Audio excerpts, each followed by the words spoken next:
Hello, this week on 5 Brilliant Things, we have the fantastic Daniel Foxx, and the show went a little bit like this. The summer holidays are coming up. I can try and do the sort of noughties movie glow up. This is my sort of last chance to do that. So that was your Rocky montage? It was a much camper montage. It was me on an elliptical trainer watching The Ladies in Lavender. Yeah. But it's me with like a jade roller. Yeah. Just, Adrian. When I did the Great British Bake Off, I was about to start cooking and Louis Theroux just turned around and started thrusting at me. Really? And then we started cooking. Did you ever address it after? No. It was so odd. Scrambled or fried. To be fair, I was like, this is not on the menu, but is there any chance I could have poached? And she went, you think a lot of yourself? Yes. I was like, do you know what? I do, and I needed putting in my place. So she's gone, we got some la-di-da Yeah. in there. Yeah, exactly. Booth 3. And he wants, what, how do you pronounce it? Avocado.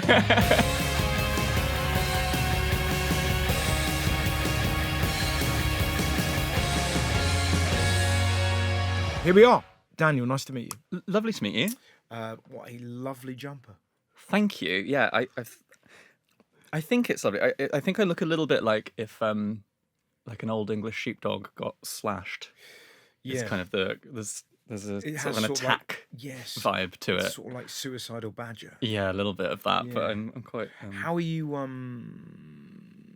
how are you washing that, if you don't want me asking? As of yet, This is going to be very frustrating if people are listening. yes, I'm wearing a sort of black and white jumper with slashes in it. Basically, I don't really know. I haven't had to as of yet. This is its like second wearing out. Right. Yeah, so when the time comes, And where did you get that from? I there will be other questions, but I'm really taken with your jumper. I found a company called Or2. Shout out to Or2. And I'm on like a perpetual hunt for menswear that's not boring and also isn't £3,000. Because most men's jumpers and just clothing generally, if it's like a jumper with even a slightly different cut to it or a little cutout or anything interesting, it will be £900 plus. Have you considered buying regular sort of jumpers and t-shirts and just cutting them yourself? Yes, and that's what I've started doing. Yeah. Yeah, and like stitching things into it. I'm on an embroidery kick at the moment. That's my new hobby, so that I can just like put things on it. See, this is what I love about, and I'm going to call you a young person. Thank But you. the fact That's that kind of you. The idea that young people are on embroidery kicks, Yeah, which is just, as a young comedian travelling the world, here you are, darning your way to success. I was saying this to someone the day I was at a gig in the Comedy Store. We were just talking about this before we started, but they were like fussing around, going like, "Oh, do you want a coffee? Do you want oat milk in it?" And like, "Oh, there's Ramona hummus there, and there's this there." And I was like, 20, like you read all the autobiographies of people from like 20 years ago, and it's all coke and sex workers in that room, and now it's like, and it's a small room. yeah, now it's like I'm embroidering my my jumpers with slogans. It is wild, isn't it? That being said, I've never seen anyone do coke backstage at a comedy club. I've heard tell of it. Yeah, but I've never seen it myself. I've seen people that I think might have been on it. I'm really bad at knowing when someone's on drugs, but recently friends have started being like, you know that, because I'll be like, they were annoying today, weren't they? And like, they were on a lot of coke, Dan. Yeah, it's funny, isn't it? Yeah. I've been accused of being on coke. I've got a very itchy nose often. And an ebullient personality. Yeah, so people just, they see me sort of rubbing my nose a lot. And you've got those flashes of anger that always come out. Yeah, sure. And I'm like, come on, let's write an album. What is your first brilliant thing, Daniel? My first brilliant thing Daniel, is... Dan? Either, actually. Okay. Whatever, I'd like to just sort of see how you feel about what you want. By Lovely, the end, lovely. if I've moved from Dan to Daniel, we know we've gone wrong. Great. Rude waiters. So you like rude waiters? I love them. Yeah. Okay. When you sit down in a restaurant and they come to you with a scowl, I think, here we go. So you want a scowl, you want a tut, you want a huff. Eye rolling. Yeah, I want them to think they're insane, like supremely better than me. Why do you like that? I think it sort of brings entertainment to the meal. And I don't know, I have a real admiration for when people just aren't nice. Yes. I think a lot of the time people will tell you like, I met so-and-so celebrity and they were actually a bitch. And I think, good. Oh, really? Great. Yeah, because I don't, like, it's obviously nice when people are nice, but I don't want everyone to be nice. Yeah, that's true. It would be more exciting if, like, someone like Mary Berry was an absolute fiend. Oh, if she was a horrible ghoul, that would be so great. Exactly. If she was like, would you like a free slice of cake? Oh, God, no one wants that story. Yeah, whereas if she was like, I hate pufters like you, I'd be like, that's amazing. And then just got a tit out. And went, Yeah. Nobody will ever believe you. And then the camera comes on, she's like, hey, Daniel! I would be like grinning for the rest of the show. Well, that's kind of what happened with me when I did the Great British Bake Off. Because you're known to be horrible. Yeah, go on. I'm a vulgar man. No, I was about to start cooking and Louis Theroux just turned around and started thrusting at me. Really? And then we started cooking. And you know when you just go, did that actually happen? Did the nation's uncle just thrust himself at me as I attempted to make a cookie? That's amazing. Yeah. Did it put you off your stride? Or Yeah, did it, of course. Did it? I just kept thinking, why? What has he done? But it was and he really kind of like eyeballed me and like proper like that. Yeah, it was. Did you ever address it after? No. It was so odd. Maybe it was the ghost of Jimmy Savile briefly entered, possessed Louis, and he just went, now then, and then went back into himself. God. What an unbelievable... I mean, Greg Wallace's autism thing is a big one, but as far as excuses go, imagine that. Tainted by the shadow of Savile. Yeah, if you turned around and went, no, it wasn't me. I was possessed by Rolf Harris. A little bit of his energy, his octopus fingers got into my dough. God. Just if you could keep a straight face and say it wasn't me, it was it was Jimmy Savile. Early days. So give me a good example of when you've been confronted by a rude waiter. I mean, sometimes it's that thing of, I think, was it Mitchell and Webb did an amazing sketch about the sort of preposterously posh people that are somehow a waiter, and you meet them where they're just incredibly looking down on you and sort of being, and that's wonderful when there's that superiority. You get it a lot. There's an amazing Italian restaurant near Goodge Street in London, which is like family run, and I went there with a couple of friends, and it's just like a standard Italian, and we sat down, and this guy came like eye rolling over to us and was like, what would you like to order? And we sort of all ordered, and every single thing we ordered, he was like sighing and rolling his eyes like it was the worst choice imaginable. And you kind of had the option of, you could pick like which type of pasta you wanted with your thing. And I think I said, I'll have linguine with it. And then as he took one step away, I went, oh, sorry, actually, can I change that to spaghetti? And he sort of flounced his arms down and went, well, the kitchen might have already started making it, but I'll see. I was like, you haven't even got to the kitchen yet. There's no way they've started making that. And then... So you like the entertainment of it? I like the entertainment of it, but I also... Do you not feel bad that you've made him kind of like, ugh? Not at all, no. Oh, so you like making it... So what you're trying to do is you're trying to get them... I'm trying to be their best friend. Oh, really? Yeah, I'm being nice. I love it when they see that and they think, you worm. I'm not entertaining this. I hate you. I get it. I think it says something about like the food or what they think of as the quality of this restaurant. It's like maybe a similar thing to when like really posh clothing stores treat you like dirt. I just quite like it. I think it's funny.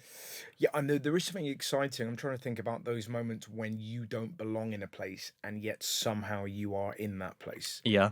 It's like I remember when I was like early on, some TV gig, they paid to give me a first class ticket on a train. Yeah. And I'd never been there before. And everyone was giving you that kind of look of like, it was, without saying it, their eyes are going, standard is down there. Yeah. I think that's where you belong. Are you sure you're in the right But place? you're holding this golden ticket. Yeah. God, it was exciting. Really lovely. lovely. To flash it.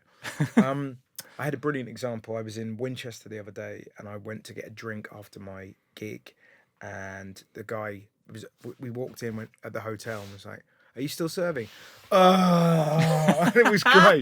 But it was brilliant. It was just like, oh, God, yes. I think there's just something when there's like no deference and they just sort of don't give a shit about your happiness or pleasure. I just find something thrilling in it. Isn't there I'm pretty sure there's a restaurant where the service is deliberately bad. So this is Karen's. Yeah, isn't it in like Portsmouth? It's closed down now. Oh. I was going to ask you about this. Do they count where it's actors playing the role of a rude person? No, that doesn't do it for me. Yeah. That's like professional versus amateur porn. I want it to really be real. I want it to I want them to be genuine about it. I don't want them to be. And you want to have to show ID before. Yeah, and I want to have to show ID. I went to there's like a cafe kind of near me in London where there's a sort of Cockney older woman does the waiting, and she came up. We were having breakfast, and she was like, "Do you want scrambled or fried?" I was like, and it's not on the menu. To be fair, I was like, "This is not on the menu, but is there any chance I could have poached?" And she went, "You think a lot of yourself." Yes. And just walked away. I was like, "Do you know what? You're right about that. I do, and I needed putting in my place." But for poached eggs, I love that. That she's gone, we got some la-di-da Yeah. cunt in there. Yeah, exactly. Booth 3. And he wants, how do you pronounce it? Avocado. And yeah, there was literally zero humour in her eyes as she said that to me, which makes it. You think a lot of yourself. You think a lot of yourself. For getting poached eggs. Beyond restaurants, are there any situations where bad service would be a negative rather than a positive to you? For example, a doctor. I was going to say a hospital. I think that's the absolute worst. Have you ever had where you go to a doctor and you sort of gear yourself up and go, no, because they're professionals and you can talk to them about anything and anything you tell them is fine and they've seen it all, and then they treat you like you are showing them something they've never seen before in their lives? I haven't had that. What I've had, I went for a real... Me neither. I had but mine's more embarrassing. I had a spate where I was convinced I had testicular cancer, and it turned out I just had ingrowing hairs on my nuts. Oh, wow. And the doctor drew a picture. Wow. He was going, right, for the final time. These are your balls, right? And you see the skin, right? If it's there, it's not cancer, as I said the previous 3 times. If it's on the ball, then it might be. So should we say that together? I was like, okay, thank you.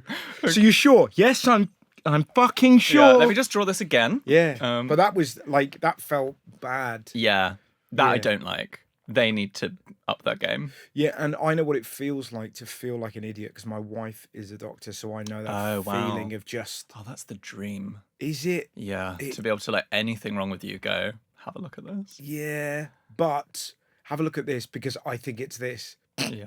It's that. it's that laugh. Yeah. You know what I mean? I'll kind of often get that. But also nice because you're like her bimbo comedian husband with your silly job. So Yeah, great. exactly. You Yeah, can just- but quite literally, I'm the wag. I also just dress up in a pink dress. Yeah, lovely. You got an hospital today? What is your next brilliant thing? My next brilliant thing, wellness fads. Okay. I'm so easily sold on a fad of any variety. Of course. I love them. I think What's your latest? red light therapy masks. Yes. I see. I bought one of the machines that you can have on the side of your wall. Did you? Oh, like a full body. Uh, How's that? I don't know. I haven't used it Oh. because I'm mad. Yes. And it's in the garage and it's freezing. But I met a guy at a party and he was talking about them. And I was like, I'm going to get one of I think those. they're great. So do you wear the mask?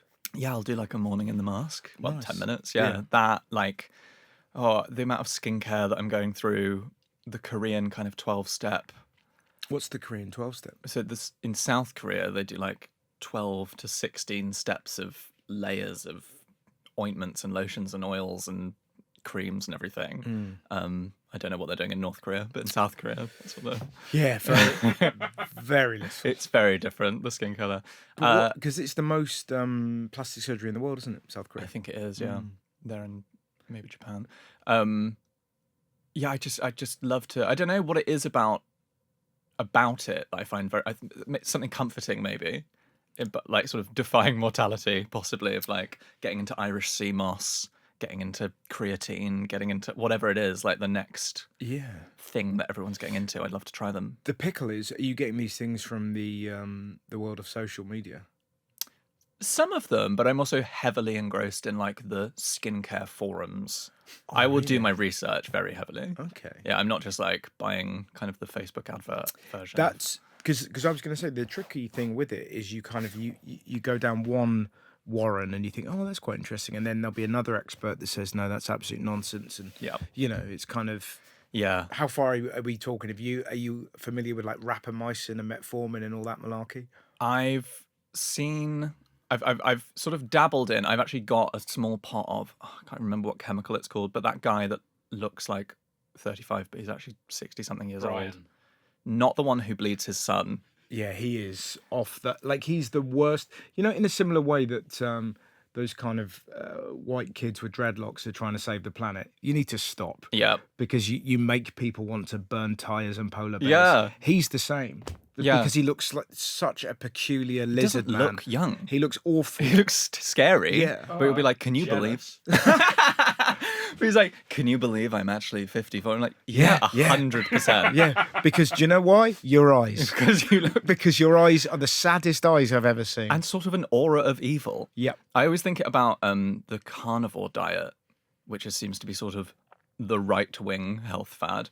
And you see people doing that one, and they're like, they'll be like, can you believe I only eat meat and dairy? I'm like, yeah, because you haven't stopped looking at my jugular vein for the last 10 minutes. Yes. Like, everyone that's on that diet looks like they're on that diet. Yeah, absolutely. And also, they're just... Is it like the Liver King? There was this guy, and he just ate sort of liver and offal, and he was He full had a of... big beard, didn't he? And But he lived was in the wild. full Oh, of, I do but know, he was, yeah. he was full of shit. He was just shooting himself full of steroids. You're Yes. like, obviously. Yeah. But But they always look like that's what they eat. They're red. yeah. If you're on that diet, you really do give off that vibe. I mean, I'm absolutely like illegally importing creams from Bangladesh that would be prescription over here. Happy to admit that. What are my latest ones? I mean, just sort of anything. Like anything that's, ashwagandha or, certain types of teas. Oh, the mushroom tea, mushroom coffee. Did you get on that? Have you done them? Yeah. I feel like they work. Yes. There are so many little things that if I'm going to have to sit down and do a writing session that I sort of can't be bothered, it's like, oh, well, if I have a coffee with some collagen in it, or a mushroom coffee, and I'll have my sort of, I've bought these like B12 suspended in soy fat. You can get it shot straight into your buttocks. That's what I want. Yeah. It is amazing how hard it is to get them to do that. It's funny though, isn't it? It's kind of, I don't know, like why do you think you are into that? Are you afraid of death? No, that's the weird thing. Not really, but it does feel like that's where it would come from. Are you kind of vain? Yeah, extremely. Right. I think it's a vanity thing, but I also think it's sort of, maybe it's a sort of something to do. And also I think there's something in like, that thing of rather than appreciating where you're at and what you've got, it's like, oh, when I get this, then that, and it sort of creates your own one of those. It's a sort of perpetual thing of being like, well, there's always the next vitamin or the next thing, and then I'll go, I have finally come into myself. Now I am at the true me that I'm always meant to be. Yeah, there's a lot of like self-improvement about it, isn't there? And that kind of like, right, how can I be the best Daniel Foxx? Yeah, exactly. You know, and how does it feed into kind of like your career and your sort of personal life? It's all that. Yeah, it's like if I do this and that and this, then I'll have a bit more of a glow about me. I'll be a little bit more magnetic, and then I'll also be more creative, and I'll have more energy, and like and absolutely all the stuff of like wearing the Aura ring and doing the sleep without, and the red light glasses to block out the blue rays, and all of that stuff of trying to fine tune your. That's a really good phrase. Yeah, you are trying to fine tune yourself. Yeah. So that you kind of run as a better car. Yeah, essentially. yeah. There is something sort of comforting in it, and there's maybe something empowering in it, but it's also probably. Is it as well? Here's a question: because you're, you spend a lot of time performing to a close-up camera. Is there part of that? I don't know. Maybe Because obviously I grew up in the era where you had your wide shot and your mid shot, so you very seldom kind of were confronted with every kind of wrinkle and line. What a better time. But I wonder if there's part of that, of whether there's young people are going, yeah, maybe. But I think I've been like into this since early teens, where cameras were. Have you? Yeah, easily. Like absolutely stopped going into the sunlight without SPF at like 12 years old. Wow. So something, I don't know, just That's something interesting. But I was really unhappy with how I looked as like a young teen and teenager generally. Like I was quite very overweight, and I think just all teens feel a bit sort of frumpy and gross, but maybe that's then carried through of just a sort of perpetual chase for like improvement. I don't know. Yeah, I don't know. How did you get over the kind of the weight thing? Just a long period of trying to, really, and then like eventually eventually I think I stopped trying to do. I think I probably researched enough and the sort of culture of fad crazy diets. Oh, were you kind of dieting in your teens? Oh yeah. Like the weird ones, not the weird ones, but the cabbage soup and the Charcoal? I didn't do charcoal. Too young for that, probably. My parents would have been like, "We're not ordering this for you." Just me like hoofing it from the fireplace. But definitely the thing of like, oh, on this day you can eat a sausage and one bowl of ice cream and a pepper, and then the next day you can have this thing. And then I think around my sort of 16, 17 years old, going into college actually, I just had this. I was like, right, the summer holidays are coming up. I can either go into college, into this new school, as the version of myself that I just deeply feel uncomfortable in, or I can try and do the sort of noughties movie glow up. And like, this is my sort of last chance to do that. I just that was enough to sort of kick me over that time, and then I just was like, right, I'm just gonna like start running. And So that was your Rocky montage. that was my little Rocky montage. But Eating sausages and ice cream. it was a much camper montage. It was me on an elliptical trainer But you have watching to The shoot Ladies in Lavender. And But surely that's a sketch. the music's the same. Yeah. But it's me with like a jade roller. Yeah. Some sort of like green tea enema and eating chickpeas. Just Adrian. Adrian, darling. And then, do you know what? Like, therapy, actually. I Right. think because I put on a load of weight again when I toured a couple of years ago for a couple of years. And sort of was basically ended up figuring out like, oh, it's sort of it's just a comfort thing of like when everything else is too stressful, that's just like dissociate and hoof down a load of food and kind of stare at a screen. It's just like an automatic like, here's a load of what's the word, like input, stimulus, yeah. And kind of getting to grips with that and going, oh, whenever I'm sort of binge eating or like overeating on a sort of uncontrolled level day after day after day, actually, rather than waking up and going, I'm not going to do that today, the thing that I have to do is go, well, why am I, like, I'm tired then. I'm exhausted and I'm stressed and I'm overworked, and actually then going, okay, I need to cancel a couple of things. I need to go to bed earlier and I need to like have a week off. Yeah, but when you're in the middle of like, when you start touring properly as a comedian, it's so exciting, but it's such a wild level of pressure because you have to be the best version of yourself every night. Yeah. And then you finish a gig which might not be great, and a takeaway goes, "Hey baby." Yeah, and it's the only thing that's available. You wanna eat me? Yeah, exactly. So you then have to get into that weird phase of like eating before your gig, Or like at school again, 5 o'clock meals. Yeah. Or I've started going down a bit of a project of like, what things could be taken on the road that you could kind of cook with what you have. There is a comedian called George Eck. Oh. Do you know George? So Vaguely. he did a cookbook about making food in your hotel room. Really? Mhm. Oh, I'm The literally snack going to... hacker. The snack I'm hacker. going to make a note on my He phone does Instagram, right now. and he's got a great book. And And he he's a started off like doing pasta in hotel kettles. That's what I'm talking about. Yeah. That's what I'm going This to bring is my it. own kettle. Oh, George Egg's your guy. George Oh, Egg's your guy. fuck. Great comic, lovely fella as well. That's great, because I'm looking into like, could I get a freeze dry machine and sort of like make my own pasta sauces but powdered so that I could then do that? I think he's done the work. I mean, he's cooking sausages and trouser presses. This guy This is great. This Okay, guy this is great. knows exactly what he's doing. What is your next brilliant thing? Can I ask, yes, of before we course. move on, I've got one question to ask to check what level of faddy you are.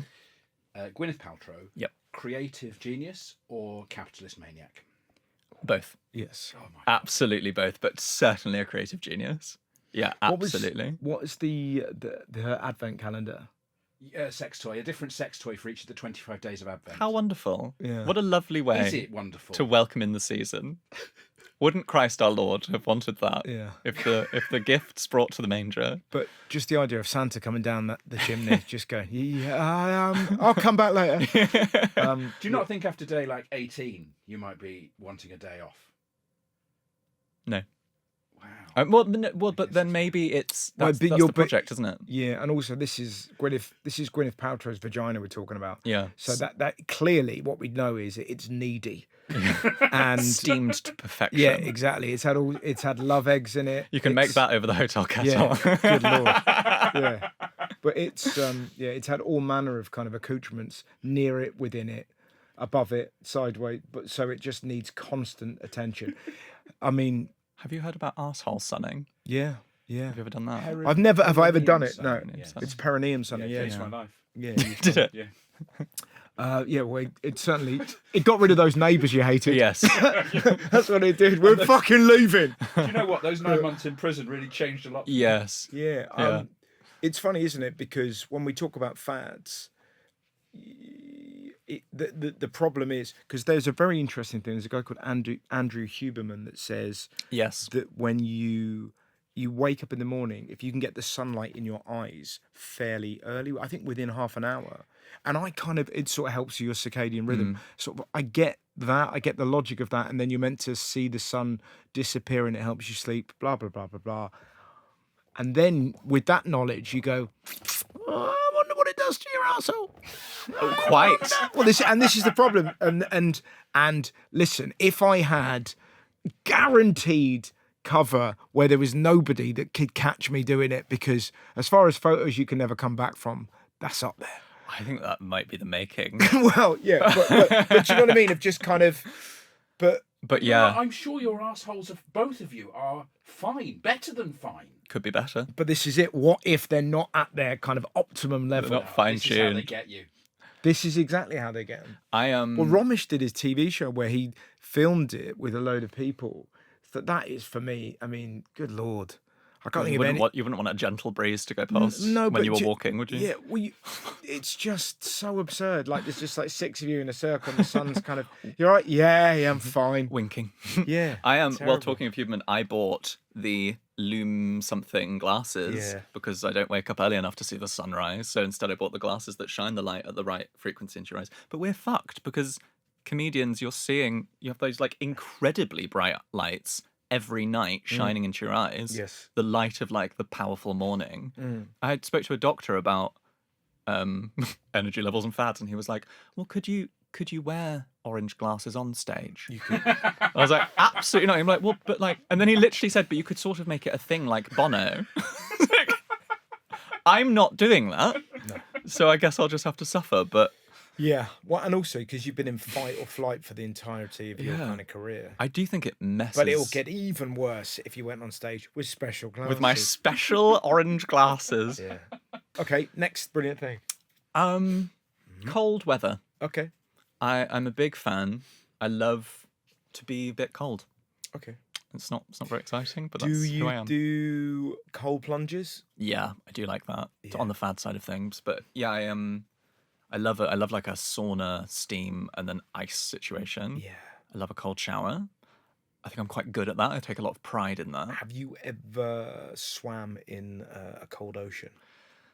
Yes, a few, but I do struggle when it gets to that point of coldness where it's actual just immediate pain, Oh yeah. which doesn't need to be anywhere particular. Like a Norfolk coast of a sort of autumn winter is enough to be like that level. Yeah.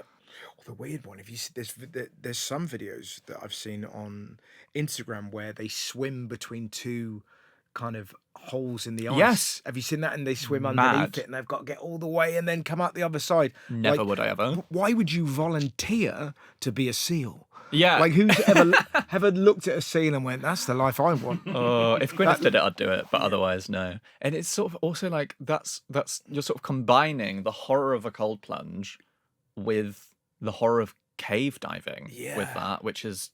Do you ever watch those cave diving videos? I've not seen them. No. Oh my god, people. Well, it's like it would be like it's always men. I don't know women ever do this. It's men with like full families of like 7 kids being like, "I'm going into the devil's anus."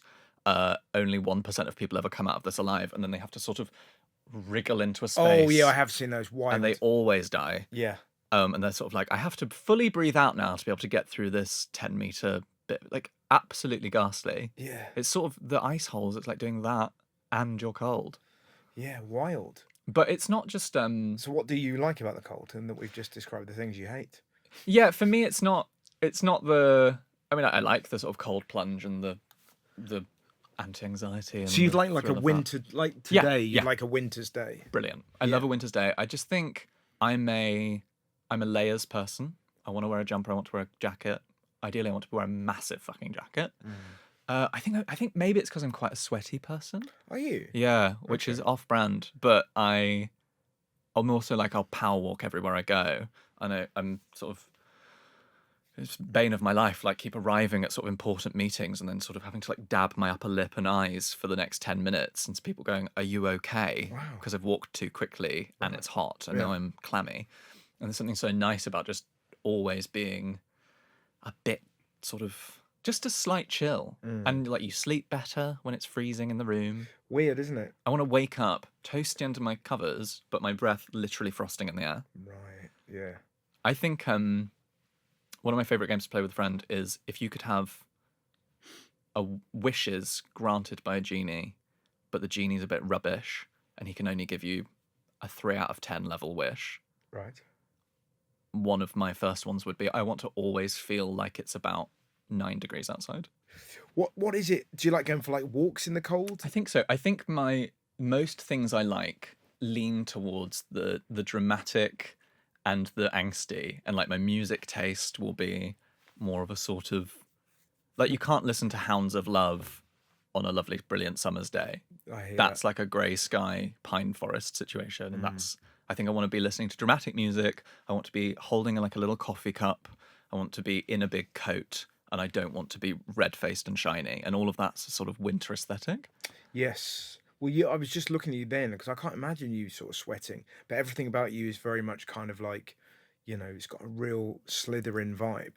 So you feel like you should be kind of in a cold castle. Yeah, exactly. I've always felt like I should be in a cold castle, actually. Yes, I was going to say you feel very Scandinavian because the Scandis have like a million words for it's cold outside, let's stay inside and have a cake. And it means like hugga and fika and snuggle huggle and all these lovely little words. That's what I like. Like candles and scents and drinks and food and like the snow and then a film. Perfect. And I want to walk through a pine forest with my 9-foot husband who can barely vocalize and just sort of grunts in Scandinavian sounds with our sort of giant dog, and then sort of go in a steam room for a bit and then walk back through and maybe walk into a clearing and do a spell.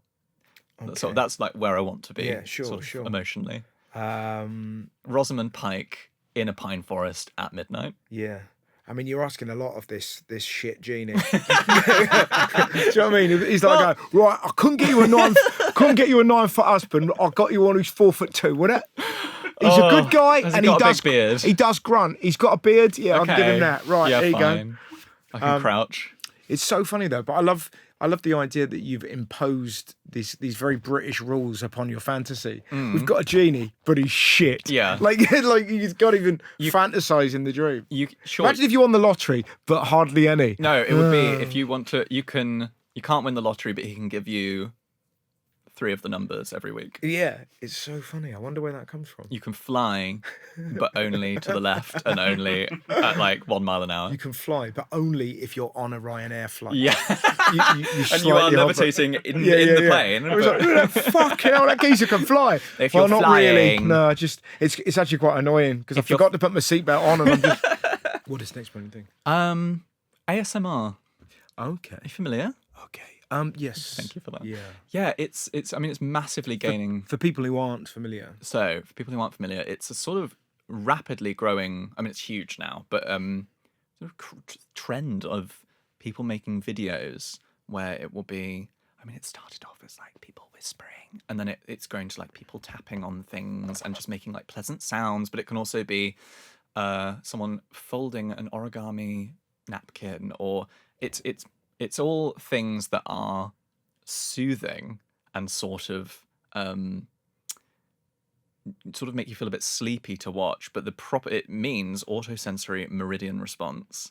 And true ASMR is it's about a weird sensation that some people, but not all people, get from certain triggers. Like, so I very early, like 6, 7 years old, I can remember hearing teachers, like when a teacher would come into another teacher's classroom and kind of crash down and be like, I've just got to tell you about Janet has been doing that, and they'd like have a little gossip at the front. It would give me like it's like a tingling feeling down your spine. Do you get it from anything? No. And is it just whispering? No, I get it from that. I've also had it from people turning pages of a book, but where they like lick their finger and like make a sort of like it's often things that are like being done in a very particular way. For some reason, that just like triggers a feeling of like, yeah, it's almost like a feeling of, you know, when someone uses the little head massager that's like a claw, and you sort of got that little like shudder down the spine. It's like that, but it's not quite the same. And it's sort of, it's like, I mean, it's not sexual at all. It's like entirely just a sort of feeling. What is it? Is it a kind of, ooh, that's nice? Yeah, and it sort of builds almost. Like you can just get like a real hit, like tiny little whisper of it at just watching. So sometimes I've had it from people like knitting very carefully on the tube or something like that. Sometimes being like, ooh. But then sometimes it really builds and it just makes you feel quite sleepy. It's a weird. Given that you're into kind of like the aura ring and all that, have you ever looked at what it does to your body? I haven't actually, because it'd be really interesting to see, like if you feel like you're getting these kind of sensations, to see what it does to your. It's interesting, but then it's also lessened as I've got older. Like I get it less frequently now, but I still find a lot of these videos quite soothing, and it's like a huge thing. I remember when it first, and I think it's been around. Obviously, it's been around forever, but I think people. So now there's like a whole industry of people making. It started off with people on YouTube, kind of essentially vlogging, but just in a bit of a whisper. And people were commenting, going, "Oh, this is soothing." And that actually came from the very first ASMR videos online, were compilations of Big Brother videos where they would just take out the bits of people kind of bitching about other contestants, and all the comments were like, "Why do I find this so soothing?" Then people started making it specifically for that, and now it's at the point where it's like full immersive experiences of like hour-long videos with professional production. And it will be like, you arrive on the planet, blah, and it's this alien is just giving you a check over to make sure that you're okay after you've got off your ship, and they're giving you like a cranial nerve exam and all this, like, which isn't my cup of tea, but like, and they get hundreds of millions of views. These people are earning millions a month from these. And do you listen to them on sort of headphones? No, I now mainly, I used to fall asleep watching a YouTube video every night of a different, and sometimes it'd just be like a wholesome thing of someone hiking and sort of just telling you about their day in a sort of soft voice. And then they'd be like whittling a stick and cooking a sausage over a fire while talking to you. But now TikTok is like has a real boom of that. And it comes up a lot of sort of different things. It can be just someone unboxing a product and showing you it, or, crafting something. But I think it's been around from before that. Like, I think there's sort of 80s and 70s kind of drive time radio of people talking in a really soft voice. And people listen to the shipping forecast to fall asleep and all of that. So there's something about repetitiveness. There's something about it being very particular. There's something about a soothing quality to it. I've often wondered, like, why is there not an early morning radio breakfast show that has that voice? Because that's how we all speak. Yeah. But instead, for whatever reason, hey, how are you? Oh, you know, God, the energy is, welcome to Baba Banana. Right, let's do a phone call. Hello, my name's Stephen Dick. Do you like Dick? Or whatever. It's so... If someone did that to you in the morning, you'd be like, fuck off. Like, can you fuck off out of my face? But why is it the world over that same bombastic energy? Whereas, hello, you're right, another day. Yeah. Oh God, how'd you sleep? If it was like that, if you were in a permanent yawn, I would listen to that. It should be the tone of like your mum bringing you a tea in the morning, be like, morning, you're right. I'm gonna play, and all the music is just like nice. I'm gonna play something now. It's a bit of Bon Iver. Yeah. Not the later stuff because you would have been crazy. What I'm gonna do after this? I'm gonna play an alarm just in case you've fallen asleep for a bit during that. I would listen to that in a heartbeat. I've even changed my alarm in the morning. Yeah, to kind of. This is what I have. Oh, that's nice. There you go. What a lovely way to wake up. It's Row by John Brion from Eternal Sunshine of the Mind, of Spotless Mind. Do, do, do, do. But give it a year Rather or than two. How long have you had that for? Say again? How long have you had that for? 2 years. Oh, okay. And it's not giving you animal fear yet? No. Okay. 'cause What's animal fear? Well, just sort of an instinctual horror of hearing. Because No, I love it. I know what you mean by that. There's certain songs that so right here, right now, the Fatboy Slim song. That was our walk-on music for Right. I think my first ever arena tour. So if I hear that, I'm very much in. Yeah. Like, Yeah, do you know what I mean? It's like right here, right now. Oh god. Yeah. But yeah, that just makes me. That's nice. It's kind of just I like it. Makes me happy. Are you into kind of any of that scratching or? I'll definitely give it a go. A little bit of watching that. What am I watching at the moment? I mean, the thing is, I think you can go down a dangerous pipeline of it because it gets more and more and more unhinged. Some of the stuff, it's the same way that people start watching like really basic porn and end up in extremes. I think you could start because some of these ASMR videos. There's also the sort of is it Korean mukbang? Mukbang, yeah. Mukbang, where they Fascinating, yeah. just eat and people watch them eating huge amounts of food. But you have to make noises. Yeah, it's a lot of slurping and To show that you're enjoying it. yeah, and that has a crossover line with ASMR. Right. And I think you could easily end up sort of. But that's almost like the heavy metal version. Exactly. Yeah. And I think you could start off watching a nice lady fold towels into swans quietly while telling you about it. And a year or two later, you're watching someone eat king crab legs with a cheese sauce and sort of slurping those down. And that's a dangerous path to go down. So try and. I think I'm. I've watched. There's a woman who sort of quietly does tarot cards on TikTok, which is quite pleasing. Just sort of the sound of like a card deck being shuffled, and then she sort of lays them out and goes, "Oh, okay.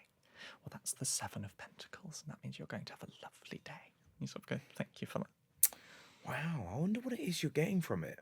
Yeah, I think it's just quite. Do you know what? What I think it is the world now is so stimulating, and everything's designed to be that 7 a.m. loud DJ voice and all of the.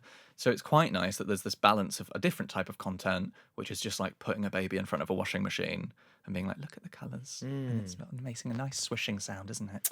Yeah, it's true. Is it context dependent on the thing? Like, if the noise of someone punching an old man in the solar plexus repeatedly was a pleasant noise to you, would you get the tingle? Yeah. That's what that is. If anyone wants to help. No, I think that would make me. Stop it, you can't. But if it was nice and quiet and gentle and Yeah. repetitive, could you enjoy it? Or would the abuse make it less fun? Cunts just hit me for no reason. I think that would make me come. But I think I think Come and all. no, that would I need to know. It needs to be the intention matters a lot actually. Yeah. Safe and bland. That's what I'm looking for. But it'd be interesting if I guess the issue with it is it's that it feels so synthetic that if you want to have those, just go into the woods, you'll hear those kind of the swish of leaves and all that. That's what's you won't get that. No. That's something it's almost always But all like that's wonderful. But that's what I'm saying. It's like it's so.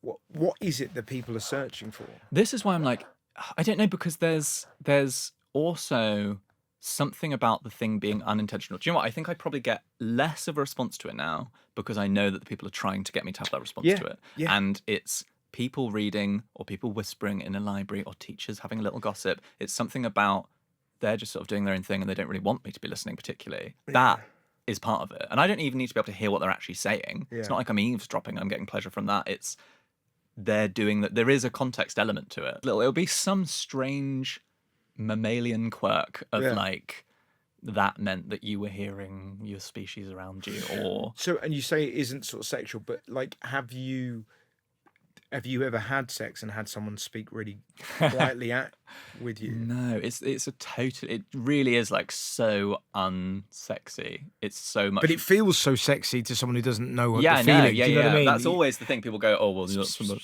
it's not at all." Because it like if someone was doing that, first I'd be icked out, but also it's just a totally different sensation. It's a lot more like it's like a sleepy and relaxy thing. There's nothing like erotic in it. I think that's what's interesting because for those of us that don't understand it, there is this assumption of erotica Yeah. where you go, well, you're just getting off on it. You're like, well, no, it just makes me feel tired and Yeah, it's like very relaxed. relaxing. Yeah. It's sort of something in the realm of like getting a massage, which again like can be sexual, but like shouldn't be. That's sort of again a completely different feeling. Yeah, a really good massage isn't sexual. It's Yeah. just kind of like, oh yeah. The one where that's you're it. like sort of falling asleep on the table a bit. It's that end of it rather than the Yeah, sort of end of it. gotcha. What is your final brilliant thing? My final brilliant thing is scented candles. Okay. There's a similar vibe to all of this. It's all about sort of, with the exception of the cold, but even within the cold, it's kind of about comfort. Yeah, and setting a mood. Yes. I love a scented candle. I will spend all my money on them.